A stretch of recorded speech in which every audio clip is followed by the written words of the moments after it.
Listen up, junior handball players, and listen what the Race for 8 pros have to say about how you can become a better handball player. They really have to master the basics first.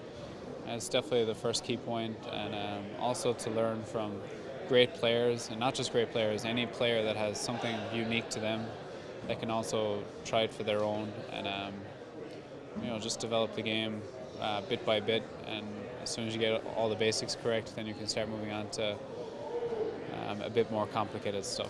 You have to love to play. That's most important. You have to really enjoy being there, and you have to want to go on your own. You can't have somebody that's always taking you there or pushing you to play. It's got to come from within.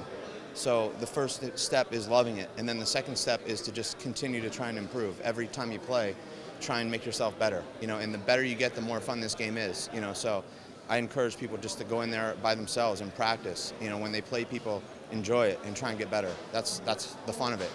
Lock up, cock up your arms, and blast the ball, but it's not about that, There's more to it. I have a style of a shooting game. There's different kind of styles, and, a kid could come up and change the whole style, like a guy named Dave Chapman, rest in peace. He changed up the game. He's a game changer himself. It was all shooting. He had oversmart the guy. So there's next generation, it's just, be patient. Don't be rushed out. Don't be rushed to become a professional handball player. When I was 15 years old, I tried to become one.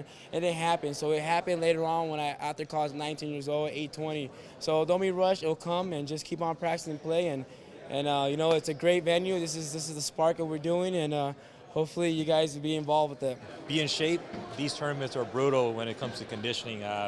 If you're not in shape for these tournaments, then you're going to struggle come second, third round. I would say try to travel the most you can to play different players. A lot of the kids will stay local, and they'll play a lot of the local people. That's good, but it's always nice to play people that have different styles. So they should try to go out, travel, play a couple pro stops if they can, and just get that experience with different styles of games, and that helps. I think that helps a ton, especially when you're in a tournament. It's a lot more intense. So I think that's the best piece of advice for me.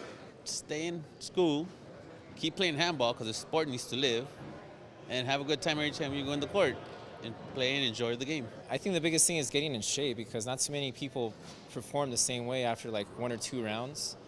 They seem to wear off, especially the power and the same kind of shots. So I think getting in shape, it's helped out Marcos a lot. He does good cardio with biking, and even Fink is still in really good shape as well. So I think that's one of the biggest things that I can offer for advice.